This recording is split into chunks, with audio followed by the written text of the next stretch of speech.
Good morning बच्चों आज हम क्लास 7th की वर्कशीट नंबर 7 मैथ्स की करेंगे। ये पूर्णांकों पर है, आपका फर्स्ट चैप्टर चल रहा है और इसमें हम पूर्णांकों का विभाजन यानी कि पूर्णांकों की भाग सीखेंगे। ठीक है, गुणा और भाग के बारे में पढ़ेंगे। पूर्णांक क्या होते हैं बच्चों आपको संख्या रेखा बनानी आती है सब बच्चों को।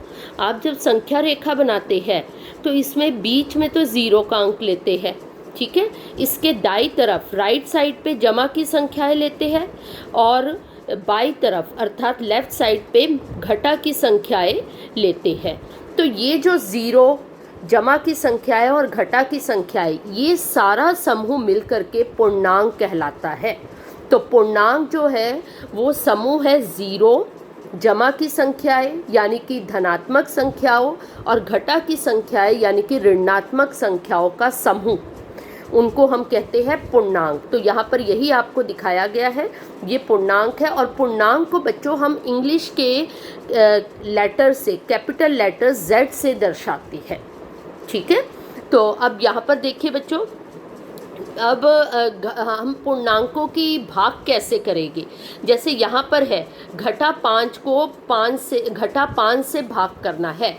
तो देखिए घटा 15 को भाग करना है घटा 5 से। ठीक है, तो पहले इसे बटे में लिख लीजिए, घटा 15 बटा घटा 5। ठीक है, अब आपने जैसे आप जमा या घटा करते हुए चिन्हों की गुणा करते हैं, ऐसे इसमें गुणा करिए।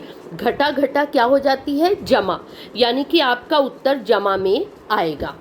ठीक है, अब 5 के पहाड़े में 15 कब आता है, 5 तिया 15 होता है, यानी कि ये आ गया 3।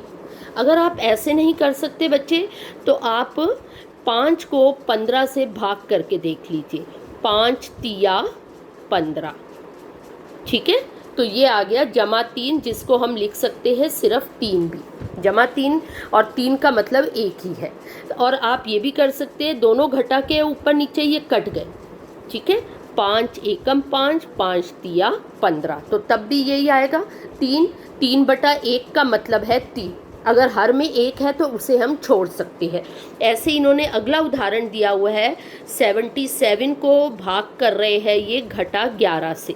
बिल्कुल इसी तरह से करते हैं, 77 बटा घटा 11। अब देखिए ऊपर जमा का चिन्ह है, 77 के आगे कोई चिन्ह नहीं है, यानी कि जमा का है। जमा घटा क्या बन जाता है, घटा बन जाती है, तो यानी कि घटा आएगी। अब 11 के पहाड़े में 77, 11 के टेबल में 77 कब आता है, 7 पर आता है। 11 सत्ते 77 होता है, तो यानी कि इसका उत्तर आ गया घटा 7। और आप इसको इस तरह से भी करके देख सकते हैं, 11 से 77 को भाग करिए, 11 सत्ते 77। ठीक है, तो 7 आ गया। और क्योंकि एक संख्या जमा की है दूसरी घटा की है, जमा घटा क्या बन जाता है, घटा बन जाता है, इसलिए ये घटा लग जाएगा आगे। उसके बाद अगला उदाहरण इन्होंने दिया हुआ है 24 भाग 4, यानी कि 24 बटा 4। 4 के पहाड़े में 24 कब आता है, 6 पर आता है। तो चाहे आप यहाँ करके देख लीजिए, 4 4 6 24। ठीक है, ये नीचे भी जमा की संख्या, ऊपर भी जमा की संख्या। जमा जमा क्या बन जाती है, जमा ही रहती है, तो इसलिए ये जमा 6 आएगा, या इसे हम 6 भी कह सकते हैं। तो हमने बच्चों यहाँ से क्या सीखा, यदि दो घटाओं की संख्याओं को हम भाग करते हैं तो वो किस में बदल जाती है, जमा में। यदि एक घटा की संख्या को एक जमा की संख्या के साथ भाग करते हैं तो वो क्या बन जाती है, घटा जमा घटा। यदि एक जमा की संख्या को हम एक घटा की संख्या के साथ भाग करते हैं तो जमा घटा क्या बन जाता है, घटा। और यदि दोनों जमा की संख्याओं को आपस में भाग किया जाता है तो जमा जमा क्या रहता है, जमा।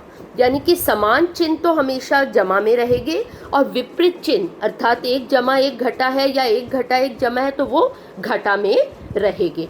तो वो यही यहाँ पर यही समझाया गया है। और बच्चों देखिए यहाँ पर जैसे 3 घटा की संख्याएं इन्होंने ली है, मान लीजिए 3 घटा के चिन्ह है, घटा घटा और घटा। अगर हम 3 घटा की चीनों को आपस में भाग करते हैं तो क्या आएगा, पहले इन दोनों को करते हैं, 2-2 के जोड़े बना लेते हैं, तो पहले इन दोनों का जोड़ा किया, घटा को घटा से भाग किया तो क्या बन जाएगा, वो जमा। तो यानी कि ये तो आ गया जमा। फिर इसको भाग करना है घटा 1 से, अब सॉरी घटा से, तो अब जमा को घटा से भाग करें तो उत्तर क्या आ जाएगा, घटा। ठीक है, तो इसका अर्थ है कि अगर हम विषम बार घटा लेते हैं, 1 बार घटा आती है प्रश्न में, या 3 बार आती है, या 5 बार आती है, 7 बार आती है, तो उत्तर में घटा लगेगी। अगर सम बार घटा लेते हैं, यानी कि 2 बार घटा आ गई, 4 बार आ गई, 6 बार आ गई किसी प्रश्न में घटा, तो हमारा जो उत्तर है वो हमेशा जमा में निकलेगा। ठीक है, अब इसी तरह से यहाँ पे गुणा के सवाल देखिए बच्चों, 3 को घटा 5 से गुणा करना है, 3 गुणा घटा 5। इसमें भी पहले उसी तरह से करिए, पहले चिन्ह की गुणा फिर संख्या की गुणा, जैसे भाग में भी पहले चिन्ह की भाग फिर संख्या की भाग करते थे, ऐसे इसमें करते हैं। 3 जमा में है, जमा घटा घटा, 3 पंजे 15, तो इसका उत्तर आ गया घटा 15। ऐसे ही अगला इन्होंने दिया हुआ है 6 को 4 से गुणा करना है, दोनों जमा के है, जमा जमा जमा रहेगा, 6 चौक 24। ऐसे इस तरह से अगला देखिए, घटा 7 को घटा 11 से करते हैं, घटा घटा क्या हो जाएगी, जमा हो जाएगी, 7 को 11 से करेंगे 77, 77 आ गया। ठीक है बच्चों, तो इस तरह से ये आपकी गुणा जो है, पूर्णांकों की गुणा इस तरह से की जाती है, पहले चिन्ह की गुणा करिए फिर संख्या की, और भाग भी ऐसे ही किया जाता है, पहले चिन्ह की भाग करिए और फिर संख्याओं को भाग करके उत्तर लिख दीजिए। अब देखिए बच्चों, अपने वर्कशीट में यहाँ पर उन्होंने यहाँ एक आपको ट्रायंगल, एक त्रिभुज बनाकर दिया हुआ है, इस त्रिभुज को आपने हल करना है। ठीक है, तो अब यहाँ पर देखिए, इस त्रिभुज को हम हल करते हैं। सबसे पहले है 125 को भाग 25 से, तो यहाँ हम पहला करते हैं 125 बटा 25, भाग 25 का मतलब है बटा 25। अब 125 को 25 से भाग करके देखते हैं बच्चों, 25 से 125 को भाग करते हैं, 25 एकम 25, 25 दूनी 50, 25 तिया कितना हो जाएगा 75, 25 चौके 100, 25 पंजे, देखिए 25 को 5 से गुणा करते, 5 पच्चे 25, 2 बचा, 5 दूनी 10 और 2 12, 125 आ गया, यानी कि 25 पंजे 125। तो क्या उत्तर आया इसका, 5। ठीक है, आप ये भी कर सकते हो बच्चों, अगर आपको भाग नहीं आ रही इतनी बड़ी भाग नहीं आ रही, तो पहले देखिए, हम देखते हैं, पहले ये 5 से कट जाएगा, 5 के पहाड़े में 25 आता है 5 पर, 5 पच्चे 25, फिर 5 के पहाड़े से इसे काटते हैं, 5 दूनी 10, ये 12 है, 2 हासिल बच गया ना, क्योंकि 10 पर जाता है, तो ये 2 इसके साथ मिलके 25 बन गया, 5 के साथ मिलकर 25 बन गया, तो 5 पच्चे 25, फिर ये 5 एकम 5 और 5 पच्चे 25, तो ये उत्तर आ गया 5 बटा 1, यानी कि 5 के बराबर।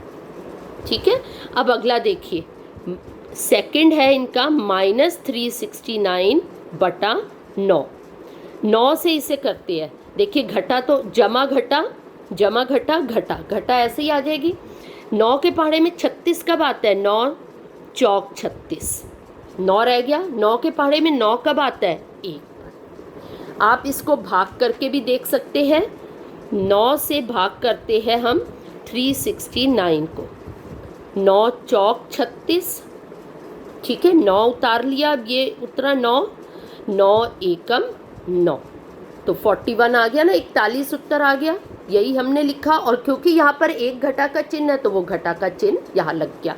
अब इसका तीसरा भाग देखिए बच्चों, यहाँ हम तीसरा भाग कर देते हैं, घटा 30 को 3 से, तो घटा 30 बटा 3, जमा घटा घटा, 3 के पहाड़े में 30 कब आता है, 10 पर आता है ना, 3 एकम 3 और 0 लग गया, घटा 10। अब यहाँ चौथा भाग करते हैं हम, चौथा भाग है घटा 100 बटा 10, घटा 100 को 10 से भाग करना है, 1 0 से 1 0 कट गया। अब देखिए ऊपर घटा का है, नीचे जमा का है, घटा जमा यानी कि उत्तर घटा में आएगा। और ये क्या बच गया, सिर्फ 10, घटा 10। ठीक है, अब आखिरी ये 5वां भाग करते हैं हम यहाँ पे। 5वें भाग में देखिए ये है 68 बटा घटा 17। अब इसमें भी देखिए घटा जमा घटा, 17 चौके 68 होता है, तो यहाँ पर आ गया 4। नहीं तो आप इसे भाग करके देख लीजिए, 17 को 68 से भाग करिए। 17 का टेबल आता है सब बच्चों को, 17 चौके, ये हो गया 68 और ये कट गया, तो ये आ गया 4। और क्योंकि एक घटा का चिन्ह है, जमा घटा घटा होती है, तो ये घटा 4 आ गया। अब देखिए आगे वो क्या कह रहा है, हमने ये सारे भागों को हल कर लिया है। अब वो कह रहे हैं उपरोक्त त्रिभुज की समस्याओं को हल करें। वो समस्या, ये जो प्रश्न थे सारे हल कर दिए हमने। आपने अपनी कॉपी में भी इस तरह से त्रिभुज बनाना है और उसके नीचे 1 2 3 4 5 करके इन सबको हल करना है। ठीक है, और अब प्रत्येक ब्लॉक को सही उत्तर के आधार पर रंग दें। अब देखिए पहला उत्तर हमारा निकला 5। 5 देखिए कौन सा, ये है ना, ये पहले के साथ मैच कर रहा है हमारा। इस पे कौन सा रंग करने को कह रहा है, पीला। तो यहाँ पर आप इसको पीला रंग कर दीजिए।